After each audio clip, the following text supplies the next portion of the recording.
Yes, here we go. It is the TNF. The night they hand over the keys to use. Although, as you always find when it's me and Mark on, there's plenty of views we'll be sharing as well. But yeah, get your points in as always on the TNF. Use the hashtag TNF so we don't miss any. Albeit, I think there's a lot of ground that will be getting mutually covered tonight, I would guess. Hopefully, you can hear me okay. It sounds a bit quiet, man, but hopefully, you can all hear me all right anyway. Mark, how are you, mate? Good to have you back on, pal. I know you're not feeling great, so thank you very much for jumping on the night, mate. Oh, it's my pleasure, mate. We bit of therapy for this last maybe week and a half of the shit Celtic have dished out to us, so get something off my chest and hopefully some of the cold off my chest and all while I'm here. Well, definitely, mate. You do sound a wee bit blocked up, so we really appreciate your time, mate. And I know, as everyone knows, you do give it away for absolutely niche, so we do appreciate you coming on, mate. Despite the rumours that you're the highest paid player at the club right now. All that good stuff. Do though, please give us a wee like, give us a share. Our subscriber numbers are absolutely flying up just now. I think that's why a lot of people have been tuning into the bus, because the one thing Mark was saying off air that really kind of hit home, and he said it as well, is out of all these media fans, and it's great that everyone's united and stuff, and we'll talk about that, but we can look ourselves in the mirror, mate, and know we've been consistent. I appreciated you saying that off air, because it is very true. When it comes to being wishy-washy, when it comes to, don't panic yet, when it comes to holding the board to account for potential failings coming down the road, for failings that we're seeing despite success in the main domestically, you're still seeing chinks in the armour. A couple of chimney sums that we all happen to be quite good at on the bus as well has been very convenient to highlight and articulate over the last 3.5 years. And we're quite proud of that. So we know the reason the numbers are going up right now and we're seeing so many views on the show is because there'll be a lot of people going, do you know what?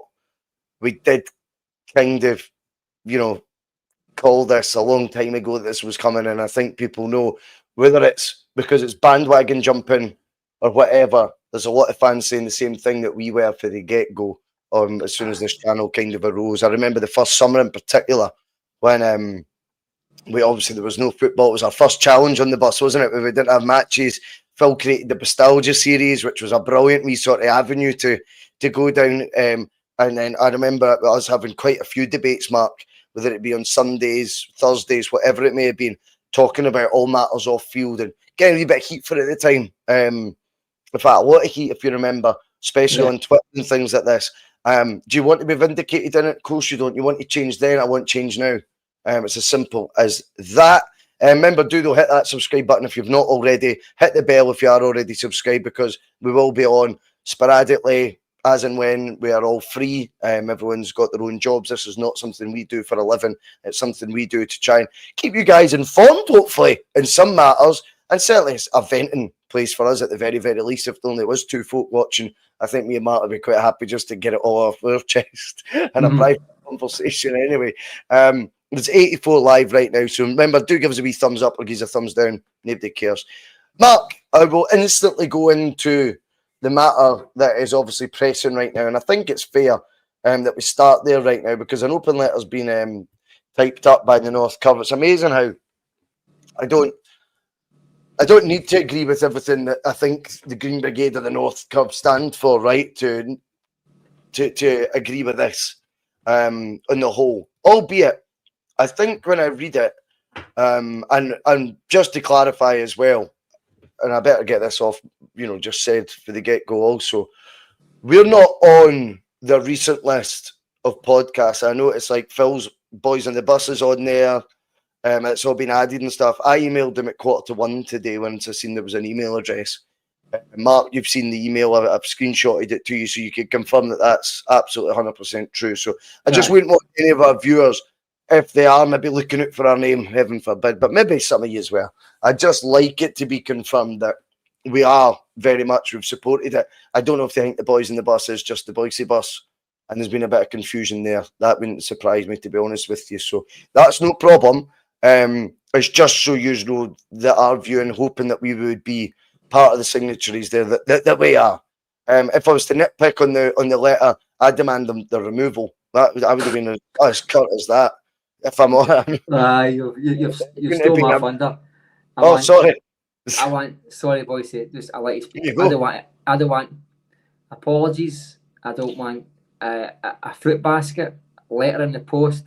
I don't want money off my season ticket. I just want to look at a letter to the London Stock Exchange to see a few high-profile figures being took out their job at Celtic. I don't want any explanations.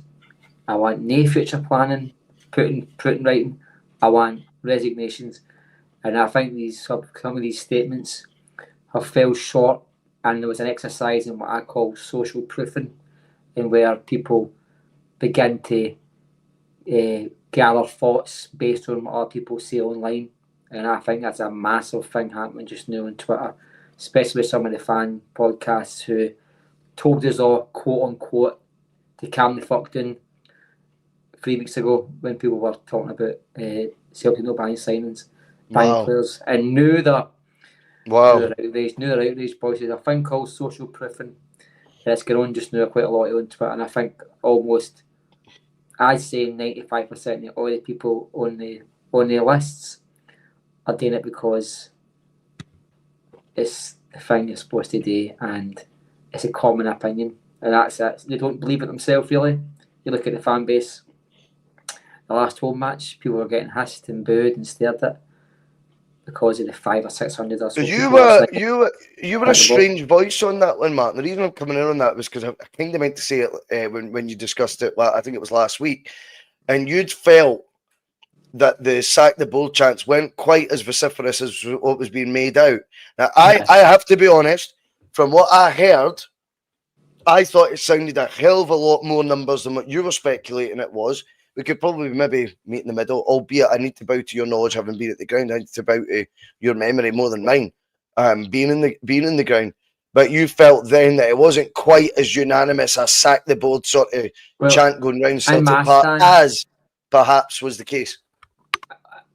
I sat in the jocks team up, as you know, Bhoycie, and my stand, I could barely hear. There was a few voices here and there. You know what I mean? I think the boys joined in to the right, to the left of the main stand, and I think a lot of folk down at the North Curve were singing it. But there was folk saying, "Oh, they're shouting dog abuse at these people. Just got up the road there. Why are you here?" Hissing, and there was boos and everything. Bhoycie, I heard them loud and clear. There was boos. And I told you that I spoke to a guy who told me there's a time and a place, and I went, well, when is the time? When is the place? These people are at their work. It's the exact same as Casper Schmeichel's at his work, and it's the exact same as the manager's at his work. This is the place, and this is the time to vent your frustration. Don't speak to the man in an Asda Tuesday afternoon with his family doing his shopping. Boom when he's at the stadium, letting their voices be heard at the stadium. And I still think, Bhoycie, that the vast majority, even now, I think the vast majority are the quiet ones, and I think they're just maybe happy just to keep on plodding along, and they probably don't see too much wrong in the transfer window.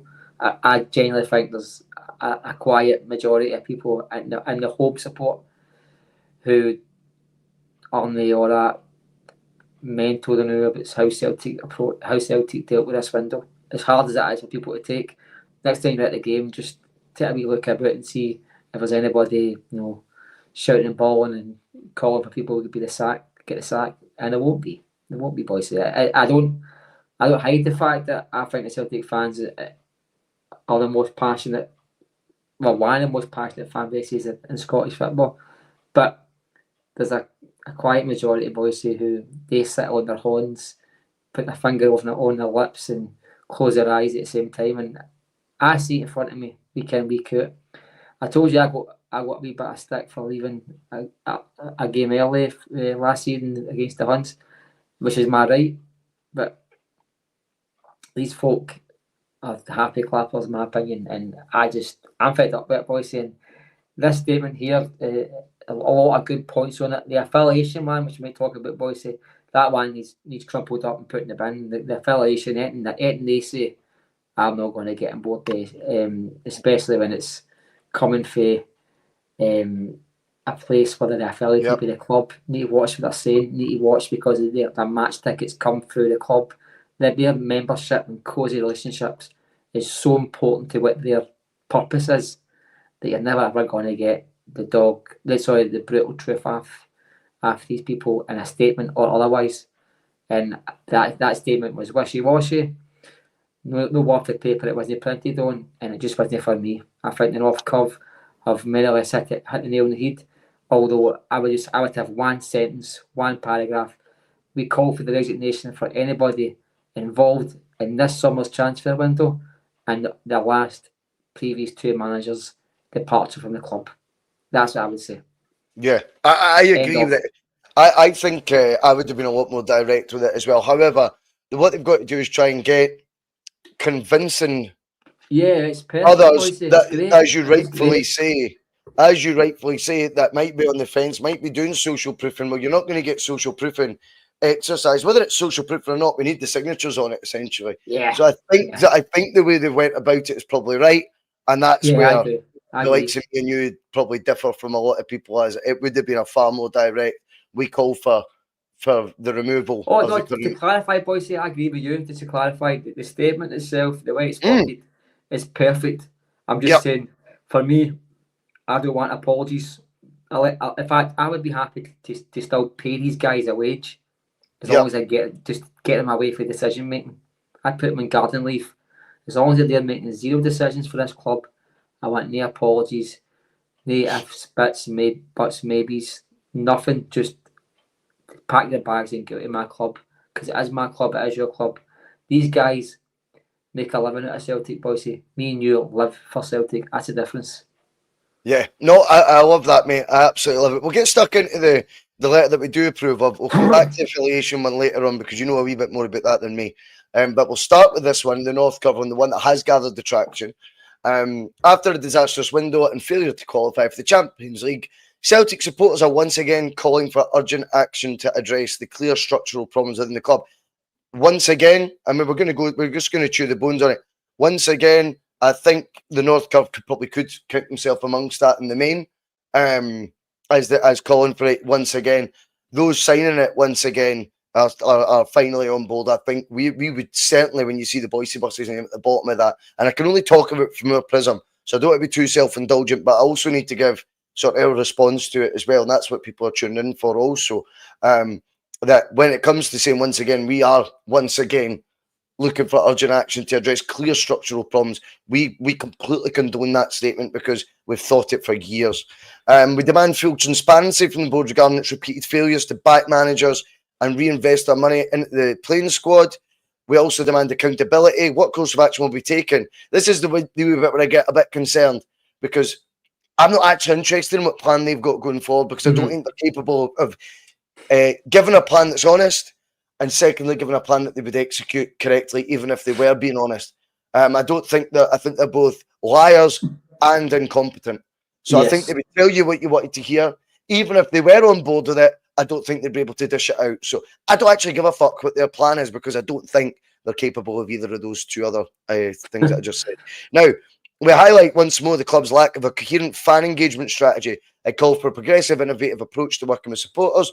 This is where, Mark, we look at that integration between the two and why it gets so choppy waters. There's two sides to that, of course. Now, I think there is deliberate, at times, actions that the board take to antagonise, particularly the North Curve sets of supporters. And whether it's not because we're a night to disagree and pick the bones of the history of the two, but just again with reflecting on that statement, there's definitely been moments where there's been the flip of that, the opposite of that, whether it be talking about Tory bastards and all that, and banners and things like that, I feels antagonistic behaviour, and not really your right as a Celtic fan that chants about being, you know, open to all, a club open to all or for everyone and all that stuff. Then sort of tells you an inclusive football club like Celtic, all inclusive, is what the bold are. But we're I like that one. But I feel stuff like that's antagonistic and unnecessary, and I don't think it's anyone's gift when you actually consider what political party you do vote for that's not an absolute crook. So they've got questions though for the board, and this is where, as I say, I think they had to get the balance and strike it right, and me and Mark are both in agreement that they were a lot more balanced in their view to get the sort of momentum and to get the backing than what we perhaps would have been, hence why we never do these sort of things. What is the club's long-term footballing strategy, and how will this be communicated to supporters? See my previous answer. Why has there been no investment in critical positions despite repeated pleas from the manager, obvious weakness in the squad, and calls from supporters? Mark, I'll look at that one. In fact, I'll just get your take on it, because I've given mine in the first one. The take on why there hasn't why has there been no investment in critical positions despite repeated pleas from the manager, obvious weaknesses in the squad, and the calls from supporters? Well, here comes the crux of the matter, Bhoycie, is the Celtic fans, everything else aside, want to see the best performing team on the park. That's all we want, Bhoycie. We don't really care about much else. And it seems to be a sort of neglect of the squad within the people that run the club, you know what I mean? And I think they're actively trying to make the Celtic manager's job harder at times. And we've seen it, you know what I mean? We've seen it. Rodgers come out, even if you take away the full window, Bhoycie, the last 3 or 4 days, the manager came out and said, we can't sell it until we've got a striker. And then they sold him without getting a striker. Now, in a lot of places, Bhoycie, that'd be Terminado. That would be Terminado. How Rodgers is still at the club, I can only assume, is because he has already stated, I'm no going to walk. And that is how incompetent they are, but they're actively trying to make the experience for the fans worse in every single way possible, make the manager's job harder. And they're diluting the quality of the squad in front of your eyes, Bhoycie, and they're not interested in improving it. And I think that this is every other statement doesn't get any credence without this part here, Bhoycie. This is the main focus. Not about fan engagement, not about fan surveys, not even about communication with the fans. The only thing is the main crux of the matter here is why the squad isn't getting better and why it's getting weaker, and purposely so. Yeah, this is the crux of the matter here, Bhoycie. This is the key element of this statement, and I think this needs addressed more than any other. I mean, there's self-indulgent parts as well about the fan survey. We all know what the fan survey stuff's about. It's all about getting the Celtic in. That's just been flung in there. But this is what the focus should be on, Bhoycie. And see, when you start putting it in a format like this, it can get slightly lost a wee bit, Bhoycie. The message, you know what I mean? Yeah. And I think this should be the one that's in bold writing. This should be point one, key point one, and the rest is just footnotes. However, I do agree that the supporters' experience at the stadium is terrible. The facilities are run down. There's parts of the stadium that are very dirty. There's banners that have been replaced for a while. But the reason why we're sitting here just now talking about anything to do with statements is because of this part here, Bhoycie. And this is the most important part, because we'd watch Celtic in the public part as long as they had the best team available. But we're seeing now is we've got a board that's actively trying to drown the club right in front of us, and we've all had enough, Bhoycie. I've given up my home cup ticket scheme, not because I don't want to support the club, but the board itself took that away from me.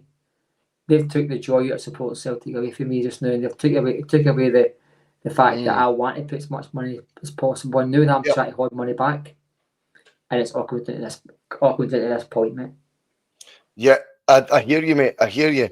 I think as well, one of the I wish my brain allowed me, Mark, just to remember the episodes that we've had these discussions. But you'll remember the quote when I give you it, and I'm paraphrasing as always, but I said to you again, it was that summer 2022, and I said to you, the prerequisite of any board is to make sure that the product in the park is a better place than it was the year before. I remember saying it at the time. We were going, fuck, like Jesus, that makes total sense. And it says they're there to support the football and operation board. They're not there to support something that isn't anything but the product. That's literally what they're there for. And I think you're absolutely right when you say one of the things we can all identify with. I hate the accusation of, oh, well, what would you know about, oh, we're all businessmen all of a sudden and all this shit. Well, we're all football fans. I know that, and I've watched too many versions of Celtic over the years to not know when I'm watching a worse version than the year before. Yeah. And that's, as I say, once that prerequisite is done, that means you've not supported the football operations to the best of your abilities. And of course, you add it then to the fact that you have more tools than ever to do so. Someone said not to me, but I seen it on Twitter. I nearly jumped in the conversation. I thought, oh, fuck it, I can't be fucked. But someone said on Twitter today, we've never been in a better place, remember? I felt like saying, what, about 12 months ago? was that Charlie Mulgrew by any chance? Oh, I know. He just doesn't get it, though. That's the thing. He's like, he gets it, Russell. Yeah, well, if he thinks that, he's just guaranteed a job in the coaching role. Don't forget, he was not back for a job in April or March, whatever it was. He's sticking in. He's guaranteed to have a job in the next few months. That's probably true, aye. Mark, what accountability measures are in place for repeated failures and transfer dealings? But this is an amazing thing, though, because what we know from this board is what they do in these situations is they do fake retirements, musical chairs, and family fortunes. That's what we've learned from this. So, what accountability measures are in place? Well, we know you'll hopefully run with the narrative this is all Paul Tisdale's fault. They'll hope that the fans run with that. They'll hope that they can employ their sons to do these things in the meantime. They'll hope that with the job titles that are dished out in that board, that they can all just swap like a table, like a fucking name being on your table at a wedding, Mark. You just swap a couple about at the table that you're at. They're at Celtic FC table at your wedding, and they just swap the names about and hope nobody notices them that it's someone else it's the same person just under a different name. It's scary, that stuff. So we know that accountability measures don't add up, because what they'll do first and foremost is they will make sure they are protected species, and it's the last ones in or the first ones out. That includes, by the way, his son. How do you intend to modernise the club's structure to compete in Europe? And why are we consistently unprepared for qualification stages? I think this is really, really important for me because I've looked at Celtic's European record with you on this channel. We went through, and I think we worked out it was 8 out of 12 they'd failed in qualification campaigns in the last 20 years. I'm sure that was the number. Someone feel free to correct me if I am wrong. I think it was that we counted to, but we were doing the math on screen, and you can get caught up. 9 now, want it then? We want more now. 9 out of 13, maybe?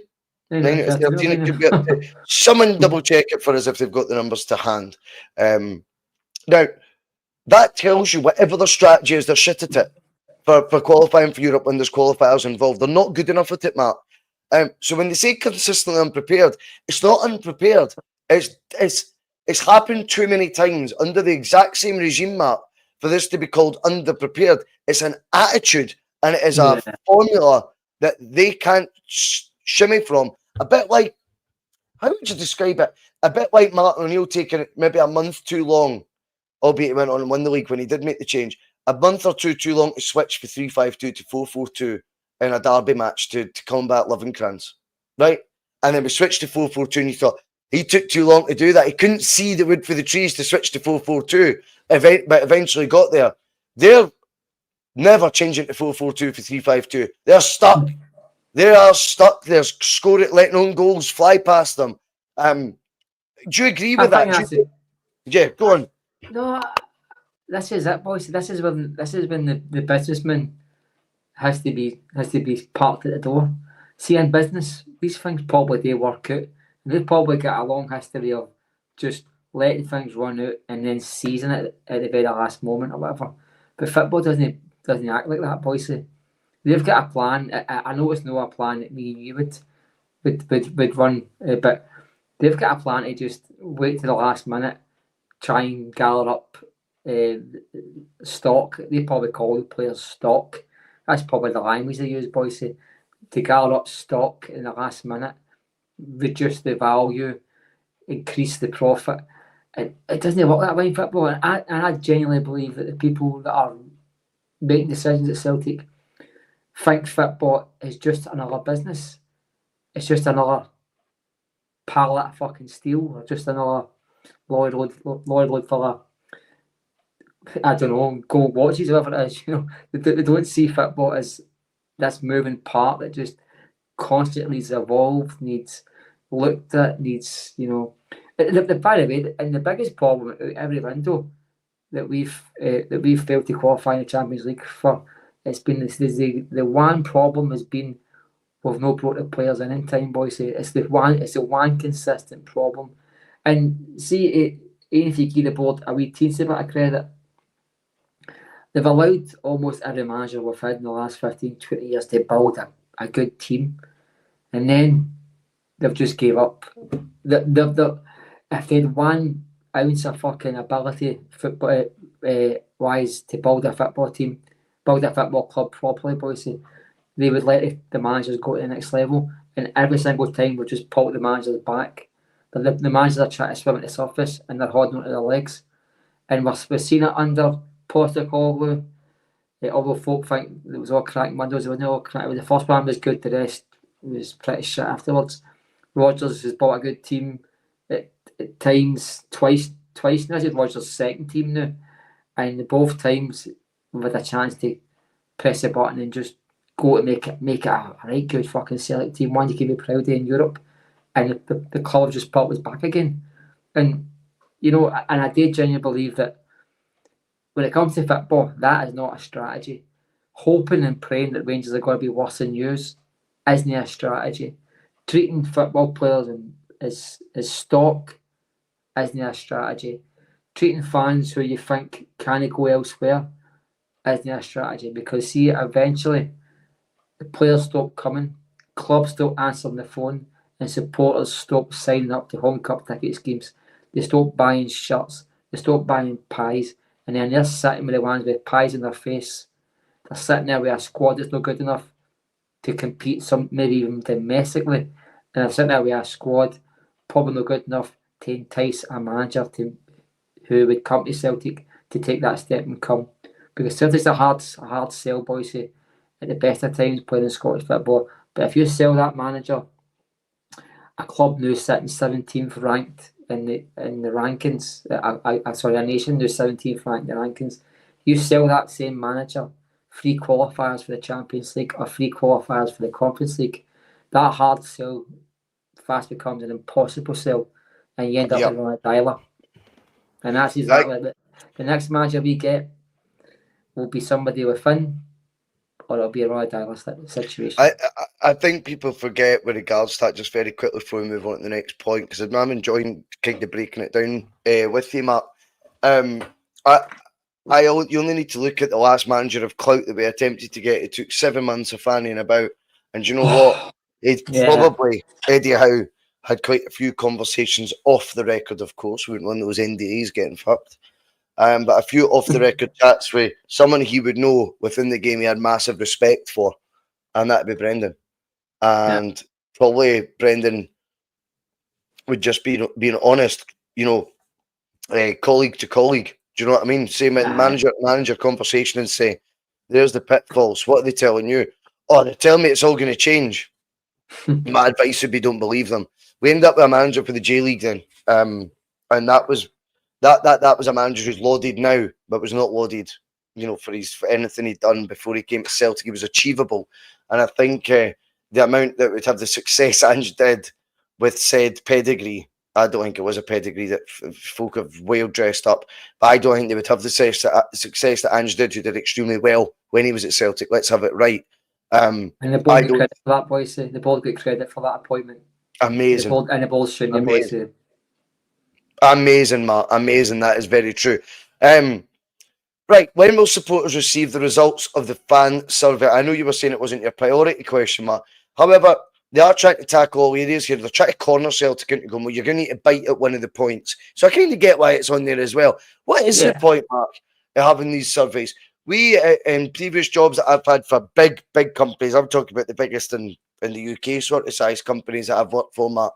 Even with your own line manager, you have to do twice a year. You do these surveys, and then you do one on the company overall, and everyone has questions to face, and you have meetings with your line manager, and then you'll have a sort of full office meeting, a full floor meeting, or whether it be your branch.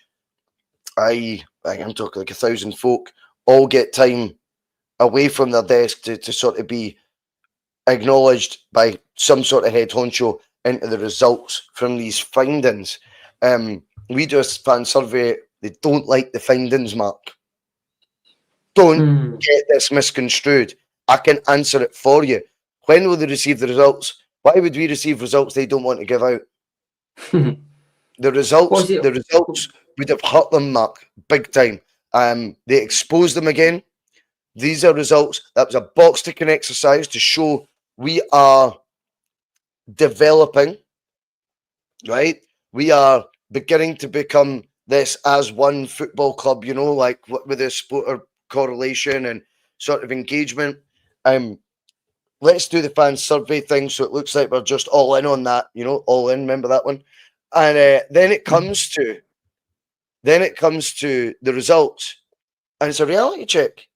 It's a reality check, and I'll tell you what. See if anyone wants to say it's not a reality check, fine. Then they are the smug bastards who don't give a fuck then about it, and they never read them in the first place. But it can't be anything but those two, because trust me, if they felt like my managers or the chief execs would read out to me, Matt, 92% of our staff are delighted with their day-to-day work at Company X, that they love reading those out. So see if it was 95% of fans are delighted with the stadium experience, match day experience, or it was 97% of Celtic fans are delighted with the progress the club's made both on and off the field. You honestly think these statements to the website aren't getting made? You think that smug bastard Lawwell isn't doing his next in-house interview to read out some of these stats? So it's been a reality check, or they never read it. Take your pick. I don't care which one you choose. I'm going with the former, but either way, that's a disgrace. Mark, people are asking, well, when? They should be asking why they never received the results. I've just given you two answers as to why. When will they receive them? Once they're doctored enough to make them readable. Is that fair? In the year 25, mate, I'm afraid. But the thing is, though, when they get in the January 2021 review of Neil Lennon's tenure at the club, that was a remember that, we're going to get a January review. They send you these, they pacify the support at times. It's patronising at the same time. That review was a box ticking exercise, but I don't think they had any intention of reading the answers and then acting on it. As you said, if it was all good news, you would say, oh, by the way, we've had 9 out of 10 people will love the catering. On the big screens on match day. The results from the survey are. Come on. You said you're quite enjoying the 4 kits this season, so next year as a reward you're going to get 5 kits. You know what I mean? I mean there's no fucking pretend here. It's nobody likes criticism, Bhoycie. Some people take it on board and make themselves better, but nobody likes it as such, which is fine. I mean, I'm not going to criticise the board for that, but what I will criticise the board for is their absolute refusal to accept anybody's opinion all on their own. I dare say, I mean, all we've got to do is look back at Don Mackay's replacement. When Nicholson was announced as CEO, the very first words was, "Welcome, Michael, a real team player." Now that was a dig at Don Mackay. Of course it was, right? Who was all probably a mischief maker. What are they crazy things like? I don't know. Hire proper scouts in the head of recruitment. So Don Mackay clearly somebody who just bats for the same team as the rest of the board. We've got best practice should be a CEO changed every 5-6 years. We've won for 17 years. The other man's doing it in his 5th or 6th year now. And the same way board of directors. They're now hitting 20 years, half of these guys. And you're supposed to change them every couple of years. We've got a bowling club regime at Celtic, boys, and they don't want to hear anything other than their own opinion. You know what I mean? And that's exactly it, mate. That's a great statement. You don't want to hear anything but their own opinion. Brilliant. That's it. And we might be. Well, I always say, I've got a wife. I always say there's 2 opinions in my house, and it's my wife's opinion and the wrong opinion. You know what I mean? So that's the same with the Celtic boardroom. You've got the board opinion and the wrong opinion. So, and what we'll find is, Bhoycie, is there'll be no structural change coming for these statements or anything like that. There'll be some sort of placating message sent out to the fans, a slight but no full apology, a brief summary of what they think the fans want to hear, and it'll be, guess what, 2025 St Patrick's t-shirt is now reduced to $45.99. That's what you'll get, Bhoycie. That's what you'll get. And by the way, and you'll fucking like it. That's it. It's tragic, mate. It's absolutely tragic when you put it like that. We'll just go through the last couple. I think folk are enjoying us breaking it down, mate, to be honest with you. Bhoycie, I've watched a few podcasts and nobody broke us down. It's bizarre that. They've just read it out and sat like nodding ducks. Yeah, it's important to break these things down. That's how I read it, mate. That's how I read things in life. It's how I've done okay so far in life, I hope. But it's because you've got to be able to see things through all angles, and that's so important as well. You don't, because you're getting told to do something that'll be in vogue, do it. Yeah. But again, as I say, we've made it abundantly clear we're fully endorsing the letter that's been sent. 100%. And we probably wish at times that we did have the open-mindedness and balance to our thoughts and didn't dive in with 2 feet the way I wish my move has cost me a lot in my life, Bhoycie. I wish this was my eyes, as you know. I wish I could sit there. I wish I could sit here, and it cost me at least one job, I think. But I wish I could sit here and just nod my head. I just don't do it. I don't do it in life. I don't do it. No. One of the most important things in my world, and I say this with all honesty, is Celtic. 24/7, if I'm awake, I'm thinking about Celtic. Even when I'm not thinking about Celtic, I'm thinking about Celtic. It's why I'm on Twitter moaning like fuck. It's why I don't talk to people about me if I'm in a bad mood because of Celtic. I wish I could switch off and just pretend everything was all right, because I think that's it's probably a virtue I've no got. But what I won't do is trade my own thoughts for just to be a Circle fan. I just couldn't do it, and I wouldn't do it, Bhoycie. No, absolutely not. Right, we'll get into the next one then. Why have the results of the Fairhurst inquiry not been made public, and what action will the club take to protect supporters from unlawful and disproportionate policing in the future? I'm not even going to dare answer that question, Mark, when you are far more on the pulse on that one than me. What's your sort of reaction to that, first and foremost, initial part, and then maybe flip it, give a bit of background to it for those that might not be entirely sure as to what policing's looked like for Celtic. It doesn't need to be about the old ins and outs of the Fairhurst inquiry itself, but in terms of what the policing's been like for Celtic fans, because you spoke quite vocally on here, quite loudly and quite animatedly on it in the past, I just want you to break that bit down and then sort of give your reaction to the fact there has been no results to said inquiry. Well, I think it's a sham. It's a shambles, and it's quite damning on the club that Celtic fans in particular, when they got in home matches and away matches as well, but are now getting treated like criminals inside the stadium, Bhoycie. You've got over policing, you've got stewards at every corner. You're now finding that within the concourses at certain sections of the stadium that you're being separated from other home support.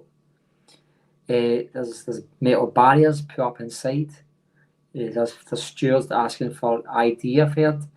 There's stewards asking for match tickets. There's kids got in the bathroom and being asked where their ticket is before they can return to their seat when they know fine well that their mums or dads are holding their season cards, etc. Just utter pathetic behaviour. You get Celtic fans travelling to away matches with zero criminality, just want to attend the match, but the minute they put that scarf on, they become a menace to society. They're showing up at stadiums and they're getting kettled outside the stadiums. They're getting held in the rain. There's clubs closing down turnstiles so that the fans can only queue to get in one or two turnstiles. They're missing parts of the game because of it. There's zero explanations as to why these things are taking place. John Paul Taylor, the one and only supporter liaison officer, he's helpless. He's fielding these questions week in, week out with no answers.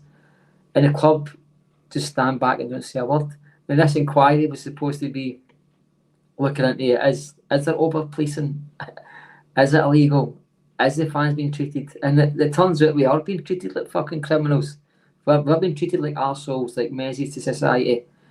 I mean, I've been on supporters buses before, Bhoycie, and they've took unopened alcohol from inside the boot and binned it, which should be illegal because It completely is. No, it completely is. Bhoycie, the date I can guarantee you that. The date If it's unopened, that is completely illegal. Yeah, but it's new. So, see if you had it in a carrier bag from the bus, there's maybe a reason why they could take it off you. But I had a bottle of vodka up on the thing one time and never seen it. Haha, you scum bastards! I drank that with a smile on my face. But and then again, Celtic as a club haven't reacted to this, Bhoycie.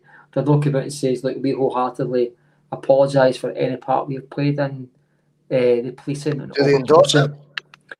Because they endorse it, Bhoycie. This is one of the things this is where I've spoke many times about the Green Brigade and some things they did I didn't agree with. But one thing you can't say about the Green Brigade is, see when they're within the stadium, Bhoycie, they're there to support the team.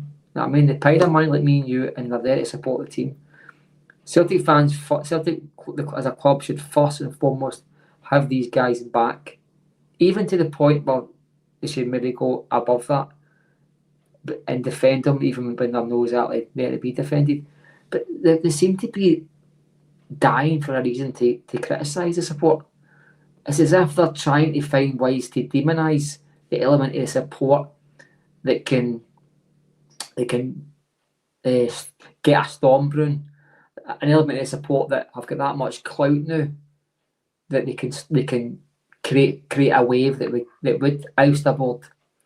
They've recognised a long time ago, Bhoycie, that the growing influence of the ultras is not just confined to the young boys or the young dafties or whatever the club think these are.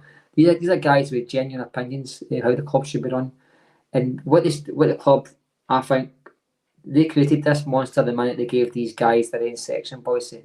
And there's no going back now. But they found it very quickly, Bhoycie, that when this section have got a voice that loud that they can change the vast majority of people's opinions within the stadium, within the support, through social media, they had to curtail that, Bhoycie. They had to nip that in the bud. And that's what I think for some of these stances that the club have let happen have came through. And that does feed into the fact that the club stand by, facilitate and actually promote the over-policing, over-stewarding and over-demonising of the support that keeps the lights on and keeps them in a show. Interesting. It's a bit of a mess. That it does strike me that for all the social values that come in with Celtic show. I mean, I don't know if you watched the episode with me and Jonathan the other night, and I kind of said, you know, as much as we say, you know, you're not Rangers anymore, is this Celtic anymore? You know, the values seem to be so far removed from how the supporting of the club originated to they rely on your dad told you to support them. And certainly in my case, that was how it is. And then if I don't have kids, right? But if I did, what would my alibi be for him to turn around at 15 and go, why? Oh, my dad told me. That's all I would have. Because he would say, what did you get? Why did you want me to back this lot? And it's the deep emotional root of it all that they play on. And I think when I hear about the police stuff, it worries me that there is some sort of cahoots. And I can't deny that that's in my head, and it wouldn't surprise me. Sorry, Bhoycie, can you remember who Celtic tried to hire 2 years ago as the Celtic security? The very man who orchestrated the brutality of football fans throughout Scotland, which then got flung out in Parliament for being fundamentally illegal. Celtic tried to honour that man by making him the head of security. Which tells you that there's been dialogue and a relationship built way before and probably continues to. I don't want to get too conspiracy, but it's fucking. You can't help but if it's your instinct, then it's your instinctive thought, your critical thinking, then don't be afraid of that either. Right, okay, Matt, we're nearly there, buddy. I don't know if we've got a page of these fucks, surely, no. Let's get join it at first. I'm fucking bored now. No, we're fine, right. Why does the club continue to resist working with supporters to improve match day atmosphere, support experience, and consultation on key issues such as ticket pricing and distribution? This one is when they're just straying for me. I think they should have just put on there. They should have left that one out because I think it's their strategy is to get the Celtic end.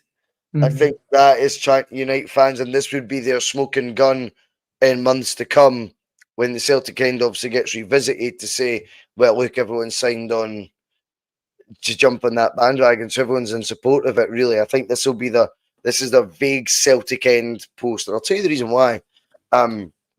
Because when it comes to improving match day atmosphere and support experience, I absolutely abhor how supporters went about the criticism of Liam McGrandles 5 months ago and the abuse he took. And he won't mind me saying his daughter upset before she went to school and stuff because of the actual messages she'd read on social media. I'll never let that one just slide when you could have just said it's ran its course. We want someone else now.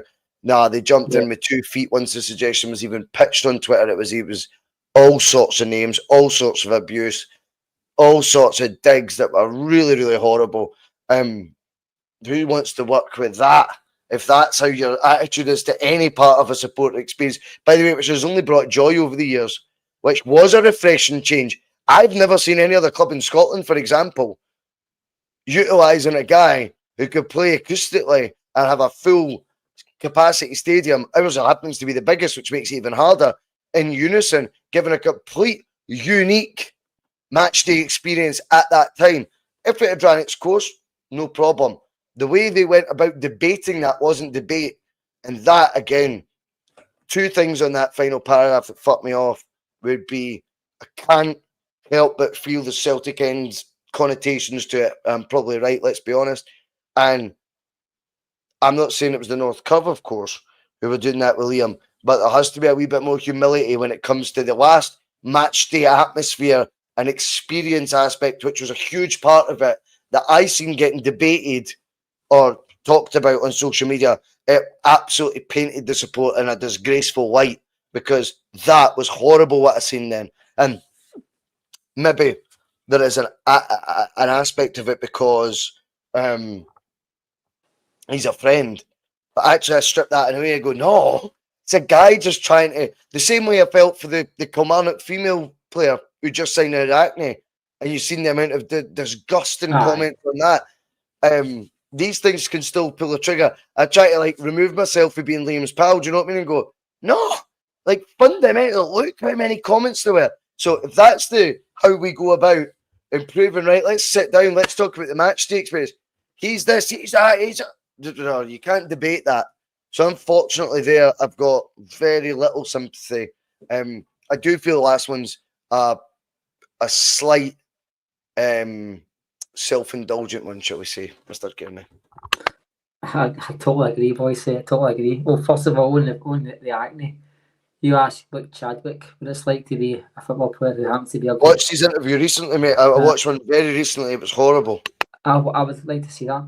I mean, what the abuse, not the acne. No. And look, if you're watching, because the effect that had on a young guy who was so confused because he's just trying to play football. By the way, incidentally, the Kelly player, I don't know if you know this, on her debut scored a belter, a free kick. I think she scored 2 more the following week, I know. But just quickly on the Celtic and stuff, like I totally agree with you, 100%. They've it's like a Celtic trust. They'll use anything as an avenue, of course they will. But there's almost a thinking within the board that maybe we should give this mob 4,000 or 5,000 more standing section, because that'll placate them. That voice will start to dwindle down. Maybe they'll not be so angry against us. Maybe we can kick the can down the road on some of these changes they're wanting by just giving them an extra 4,000 or 5,000. You know what I mean? It's a very interesting angle. Because that has came could that neuter the other points? Well, I think if the board, and the board should do this, by the way, I think if the board reached out to the North Curve, because the North Curve are due a few answers by the board, by the way. But if they reached out to them, said, right, let's just speak, and I said, do you know what, before we even start here, the Jockstein corner where 101 is, that's getting extended to 4,000 or 5,000 extra standing section with your complete control match day. You can paint the inside it, you can spray paint. We're going to lift the banner ban, and it's going to be monthly dialogue for yourselves and us through policing and how the match day experience has gone for you as fans. I think the rest of that conversation, the rest of that night, goes a lot more smoother, and that's including discussions about players' transfers, about who the CEO is. What the fuck's that say? Add effects? Oh, fuck off. That would make that, so that would pop up on my phone and my iPad. That would make that conversation a lot more smoother, Bhoycie. That I think straight away the backs would start to slowly slide in the back of the chair a wee bit. And I think, you know, it's like when you give the, I'm not suggesting this is the case at all, but it's like the teacher gives the bully a wee bit of responsibility in the class. The bully starts to relax a wee bit and they want to start flinging rubbers and pencil sharpeners about the room anymore, does he? So I'm not saying that's the same situation. What I mean is if you placate the right people and placate the right circumstances, and the board might be sitting down saying, shall we revolutionise? Shall we change the CEO? Change how we vote in the structuring system? Change how we operate at the transfer market? Will we spend £4 million on a new standing section? It sounds a lot more easier because I want my job to be kept safe. We can spend some money. The vast majority of the fans who are Bhoycie don't think for a fucking minute that when they change that conversation, if that was the first sentence. I think that's what I'm wanting to ask now then. So what a smoking gun, if you like, the both potentially have there to go, do you know what? You're right. Let's cherry pick these comments. So let's miss that one that focuses on us. Let's miss that one. Fan engagement, match day experience. It's all the one section, Bhoycie, isn't it? Except what about that Celtic end? Aye. Would we still be getting these letters? And by the way, I've got no reason to doubt them, because at the end of the day, they have highlighted their initial points first that are very much shared by myself, albeit I would be a bit more radical and just want them. But Bhoycie, just very quickly, just 1 second, Bhoycie. See if they did say that one thing that you're just saying, that would take away every single section except recruitment. every single section would be ticked off like that. Fan Yep. engagement. Fan That's engagement. the concern, isn't it? That the board have that power. They could do that and then miss out the most important one, which me and you said is the key: player recruitment. Easy done. Easy done. Yeah, Fixed yeah. like Well, that. let's not give the board any ideas, but I think you're absolutely spot on. They'll already be acutely aware of that, Mark. Of course, they will be. Right, that rounds off the wee letter time. That was quite fun, wasn't it? That was like, remember when you were a kid, used to say, send in your letters, and like, this is John 12 Basingstoke. That's a great question, John, and thanks for bringing it to me and Mark. Anyway, we'll move on. San Fran Celtics has been reported in the record now that Nicholson will not be speaking. Well, I don't know. Again, I go back to the show I did with Jonathan 2 days ago, sorry. I was trying to explain. I've got a theory on this guy now, and I don't know why I feel like I'm right, but I've got a feeling I'm right. Right? And I think he's nervous. He's got a nervous disposition about him. I think he's a bit of a teacher's pet. Nice butt, mate. Hope you picked that up on Spotify, iTunes, and all your favorite audio podcasts. But yeah, I've got this vision or idea in my head of who he is as a person. Now, and I think he's got personality traits that represent nervousness. I think he needs guidance. I think he was a good student by all accounts. That doesn't make a good, savvy person at doing business. Whether his Harvard degree was in negotiation or not, Harvard actually need a review as well. And if the North Curve could get a letter sent to Harvard as well, actually tonight, that would be very helpful, because I want them to do a review structure over who they issue negotiational degrees to. If Harvard are giving them to him, because what the fuck are they teaching in there? But in all seriousness, all jokes aside, I think there's a nervous disposition with this guy. I don't think he likes the role he's landed on when he was playing musical chairs. I think he knows it's too big for him. I think he will have a family that depend on the money coming in. So he is absolutely in no man's land in terms of, well, I can't quit that job. I can't not. And because he's a goody two-shoes and will do as he's told, the other guys, the other powers that be, won't do proper reviews on him. I think when it comes to doing deals, Mark, I get the vibe this guy's nervous. And he's probably nervous, to give him any sort of credit, because the actual carte blanche he's got will be so limited. Trust me, as other Peter Lowell, right? He's going in there to bid £2 million for a £6 million player. 10 million players, he's going in with 4 million. So his nerves are coming across in that phone call. He's not owning any room or negotiating room, whether it be a Zoom call, a phone call, a fax machine. I then get to the point with the camera. 1,350 days, the Celtic ball, James Forrest, a fan of the show, and a friend now, you could say, because I've been on his as well. If he's counting up to 1,350 days since we last heard from the guy, he's camera shy. He doesn't want to be in the role that he is. It's not for him, Mark. This role comes with a bit of pizzazz required. It comes with what you needed for what you seen with Don Mackay. That wee bit of, I fit the suit that I'm wearing. I'm confident to talk with a microphone, and I'll engage direct to the podcast. Michael Nicholson would never reply to a fan media or podcast or whatever email in his life direct. Never in his life. The way, as I said, I'm not making it about me, but the example I can give you is when Don Mackay said to Paul John, tell Russell the biscuits, there'll be plenty of biscuits in the tin. I always think stuff like that, man. He'd done his homework. There was a wee bit of charm about it. There was a wee bit of confidence in his own skin. Yeah? I'm looking at right now, Mark. I think someone who won't be speaking is no shock to anyone in San Fran Celtic, but thank you for sharing it with us, of course. I've got a feeling this guy's a bag of nerves in this role, mate. I think he's not going to be conducting phone calls with the authority required. I think when you're lowballing, you need to you need to sound very confident in your own convictions that lowball offer is actually, perhaps passable.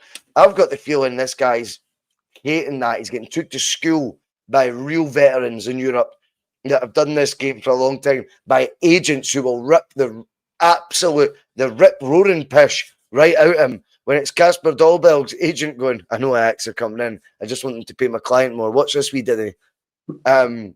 And I think he's trembling at the knees, mate, at the thought of facing now the media, let alone facing fellow chief executives, fellow agents, and big-time players as well, even himself. Kasper Dolberg's 27, 28 years old. He's 55 cats for Denmark. He was like him, would just fucking see through him if he met him.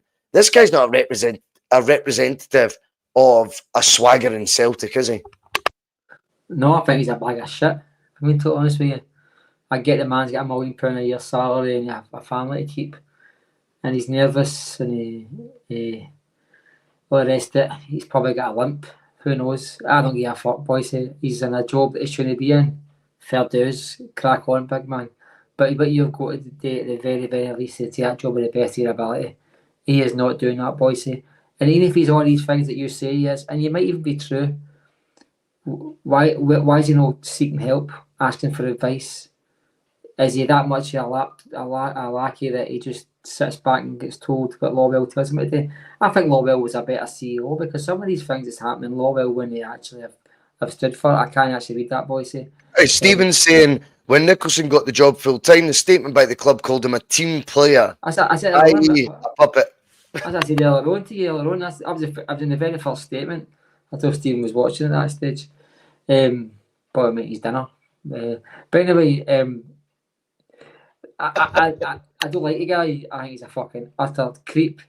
He's happy to take the money, Bhoycie. He's a bit like Lawwell. He's happy to take the plaudits. He's happy to pretend he's running the SFA. But the minute one bit of criticism goes his way, it starts to point at the things that he's not got in his power rather than the things that has got in his power. I think at the very least, there should be a strategy in place, no matter who the CEO is, where these deals can happen, Bhoycie, where the CEO's on annual leave, where the CEO's at a conference, or where the CEO's sitting in an office in Glasgow. These things should be taking place for him, not with him. You know what I mean? I don't think the CEO should be picking the phone up and making offers for players either, or attending meetings for players. There's a legal side to that, and there's probably should be a competent recruitment team that does that part for him. But I totally get what you're saying, Bhoycie, and I know he's probably camera shy. But just something, there's a lot of things that I'd like about my job, but I have to deal with it, and so do you. But I tend to give these people less and less excuses for not doing their job properly, Bhoycie. I'm not saying you're doing that at all. I just think the guy is utterly, he's inept at his job. I don't think he likes the fact that me and you have got a say in how Celtic should be run. I think him and the rest of the board hate the fans. They hate the fact that the fans need to be at the stadium. The most joyous time that they enjoyed was the COVID season, Bhoycie, when they just sat back in the empty stadium. And they thought nothing of it, watching us getting beat after Ross County at home. They thought that little of Celtic getting fucked and losing 10 in a row, that they were actually gobsmacked that folk went out in the rain that night and protested at the stadium and flung sharks. They were surprised by that. And not only that, Bhoycie, it repulsed them. And I've said it before, I'll say it again. God bless every single one who went up to the stadium that night. God bless every single person just now, like myself, who's cancelled the home cup scheme, who's going to refuse to put money into the club just now. Because that might be a small fry protest, but every time somebody does that, they can look themselves in the mirror and say they've did their part. I seen somebody on Twitter last night goading the fact that they're going to get more tickets for Hampden now that Oilers of wow. Home. Yes, wow. Bhoycie, I'll show you the message later if you want. Yeah. And see the thing is, Bhoycie, I've got no doubt in my mind that's going to be the attitude of some people. And I say to these people, well, is it just the rest days that have to make the tough choices like they did in 1994 when folk were getting pamphlets took off them and tossed in the rain in the puddles because these people wanted to stand and make sure there was going to be a Celtic for tomorrow that was better than the Celtic yesterday. And folk are wanting that now, Bhoycie. Make no mistake, the situation, there's a lot of similarities between 1994 and there is now. The club that was mismanaged and couldn't control its finances, just like just now. You had a manager and a board and a fan base that are so disjointed, just like now. And you had a playing staff that didn't deserve to wear the strip, just like just now. Do you agree, like you were saying about how you could be compromised by certain decision-making things, and they could play a different ace. So, like, for example, you were saying, well, what if they then just offer the Celtic end and the North Curve or compromise where they can go as all in their critique of all aspects Celtic board related? Is there a concern as well that they use the maths to their own tune and say, well, how can we reinvest in the squad better when you guys won't support the club like you used to? It's a double-edged sword. It'll flip, mate. I think they'll be But- so quick to then go, this is on you that we didn't invest. But the thing is, though, see the money in the bank just now. Yeah. That's irrelevant to what's coming into the club just now, because balance sheets and figures published quarterly, half yearly, whatever it is. If there's a downsizing in the expected cash intake is, and there's reasons within the club that can be fixed easily, that's when shareholders start to ask questions. That's when other board members start to ask questions, and that's when the businessmen. That's when the businessmen become businessmen, Bhoycie. Because make no mistake about it. I hear you, mate. They'll no see us being angry at the fact that there's a worse team than last year as a problem. Yeah. They'll see a problem if you stop buying kits, you stop buying pies, programs, and tickets. Because that is their key metrics, eh? You know, I get you, Yeah. mate. What about, very quickly before we go, I know I've kept you longer than we planned. I know you're not feeling great. I just want your quick thoughts, Mark, on the Europa League squad, which has shown Inamura, Yamada, and JSP, I think he's called, not the SLO at Celtic. But the lad Pussy from Man City. At the end of the day, whether we're surprised or not, because we've critiqued the players that have been brought in, I've got a theory as well that Brendan is playing a wee bit. He's playing a wee bit with the board in terms of how he's going about his decision making, whether it be match day squad. I think the Ida thing, I don't know where my head's at on that, and I think Celtic then called that bluff back by selling him under his nose. But I think Rodgers not putting him in the squad was a ha. See, I've just blocked it. I've went public that I've blocked it, and I'm not even putting him in my squad. Get it round you, and Celtic have went, signed, we'll trump it, we're still in cahoots with Swansea. That deal goes through. That's, I think, interpolitics. That's how I read that, mate. People can read it differently, and by the way, it's a theory, not fact. No, it's not theory. I think you're right. You say that. I think you're. Do you? Bhoycie, if you'd a brain in your head, you would. That's what they've did. Because I tell you why. Because Celtic, because Rodgers held back Tellio, Rodgers held back Walsh. Yes. And he held back money that the club are ready to press a button on, and he held them back publicly, right? The club went like, no this time you're no, this time you're no. He's getting sold, whether you like it or no. So now this is Rodgers going like, well, if that's the case, I pick the fucking squad. I'll play. But he said, remember it got blocked, so he said on the Friday, no, that move can't go until we've got a replacement in. But then when it came to picking the squad, he didn't put him in anyway. And I think that was him playing Jekyll and Hyde. Unfortunately, by the way, just to remember, and I feel sorry for it to an extent, Adam Ida's got to play for his favourite club in the world. We'd all love that, and as a millionaire.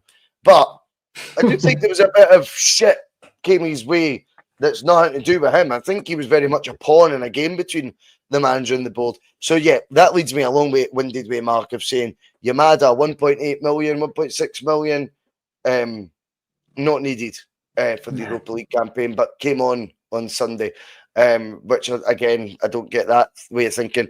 Inamura, I think, honestly, from what I've seen, I think overly critiqued maybe by the manager, but he does not fancy him. I think there's a stubbornness in that, though, as well. The manager doesn't want to see it in him because you've went above and beyond over my head. I've now got a guy that I think Mick confirmed on here was an agent, scouted player, not as an agent recommended player as opposed to a scouted player in Sarachi. But I think Rodgers went, that tickles my balls far more than the one that you've presented to me for 20 quid. And I think the other one missing for Man City is really interesting because if you remember Rodgers' first time out, he was quite open to these sort of moves. He wasn't against it. He was quite happy having that relationship with an EPL club. I think he always likes. I think he believes in the product down there, in the marketplace is always going to be whether they're, at the back stalls or not. He's quite reliant that there'll be quality there. And the EPL 2 Player of the Year, I think that JSP was, he doesn't make the squad either, which tells you he cannot be a Rodgers signing. I know. Where'd you stand with there's a bit of a game now going on, isn't there? There's Rodgers, I think, is trying to highlight, look, I didn't sign all these guys. Get that fucking thought right out your head. Mate, you're spot on, honestly. 100%. It's quite obvious for us all to see. And I think the pussy stuff, which I do like, but the pussy stuff, I think we've got Dane Murray sitting there who looks fucking excellent. He is a proper project, that Dane Murray. He looks like he's about 6'3", 6'4". He's bulked up. He very rarely loses a man. He's a good defender. His passing's getting better. His recovery's pretty good. He lost a ball 2 weeks ago, came back and won a great challenge. I'd rather see him play Bhoycie than a guy from Man City. I liked your logic on Twitter when you said that. I thought you were spot on with that observation, to be fair. And he is a better option than going for and bettering someone else's talent that's got no intention of staying at Celtic. Otherwise, we're good at getting the old option to buy thing in, if they have. Well, even me and you on all that fussed about promoting you, we know that, Bhoycie, me and you we want the best Celtic, right? Whether you're for Japan or for Crystal, we don't care, right? But so you can't sit there as a lot of podcasts doing a lot of, there's another youth player being sold to West Ham. But the minute Celtic promote a youth player to the first team, put him in a European squad, you're up in arms because it's over a guy who's not played a minute yet. Going to fix that for me. I don't think anyone should be up in arms. Should they be confused at the fact he's not in it, though, based on it being another new signing? I think whether you're for it or not, it's a different debate. But is Rodgers... Rodgers did say when he took off after me at half time, he said, I needed to change it up. I've not got time for this. Right? Basically. Maybe he's not got time for pussy and to begin to show his work in December. You know what I mean? Maybe he's not got time for it, but maybe he says, like, as we are sitting just now, who's further ahead in the pecking order? It's Dane Murray. Dane Murray might be exciting more as well, because we spoke of this before. I'm sure others have, but not maybe quite realising where the credit's due on the Matt O'Reilly 30 million fee. Matt O'Reilly was getting... Yeah, it was starting 50% coming on as a sub 50% of games at Celtic under Ange Postecoglou for his Australian pal Aaron Moy, who did a good job when he played. No one doubts that. But it was at the hampering of the career of a guy within a year. Rodgers turned into £30 million, right? So that tells me he was being underused the year before that, undeniably. And Rodgers went off. I'll work with that. And I think someone like Dane Murray just excites him a hell of a lot more, Mark. He sees that potential. Does that make sense? Aye, and you look at him, see everything you would see in a youth player, and you go, that's what I want to see. That boy's got it. See when you What's his age? He's like 21, Bhoycie, something like that, 22 maybe.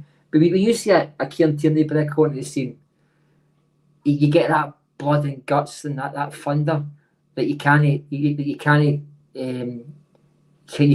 unnaturally. It's got to come from within. It normally coming through a youth system, Celtic in the family, Celtic in the blood.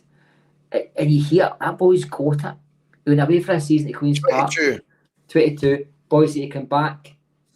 He came back like an EPL defender, didn't he? Bulked up, muscly. And there's a lot to be excited there. In fact, I'm going to say this. I think he'll be a first pick in the full squad. He'll be a first pick by the end of this season. He'll be a first pick. Like that. Yep. I've just had someone there message me, are you going to put your name at that open letter, mate? So there you go. There's still maybe they were cooking as well, Bhoycie. Maybe they were cooking it all. But yeah, the Dane Murray one, I think you're spot on. I think it's a healthy one. You're mad as out because he's not good enough, essentially. That's a big money striker signing at the end of the day. He was 1.8 million. Iheanacho comes in, and it is an absolute. I think you're looking for Iheanacho to work at Celtic right now, I think it's a 50-50. I'll tell you the reason I say 50-50, Matt. I know you're probably summer terms, right? I'm 50, excuse the pun, right? Slimmer. Yes. I think there's definitely someone who can get goals, right? Of course there is, because he scored at a far higher level than.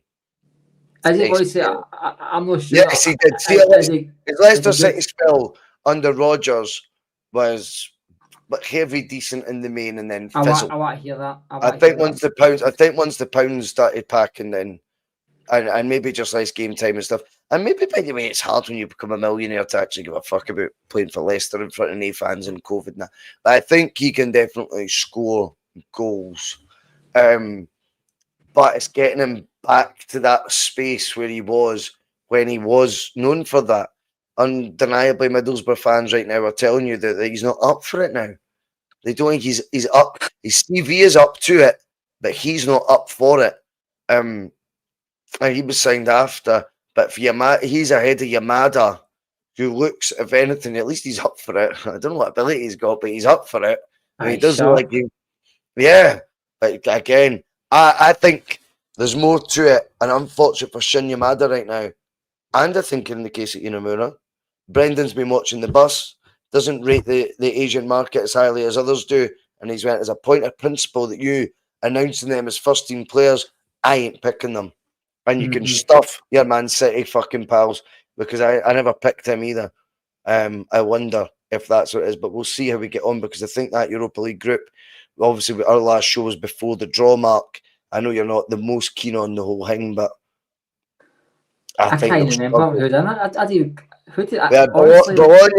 Bologna, Braga, Utrecht, Feyenoord. There was. Oh, for fuck's sake! Oh, that's right.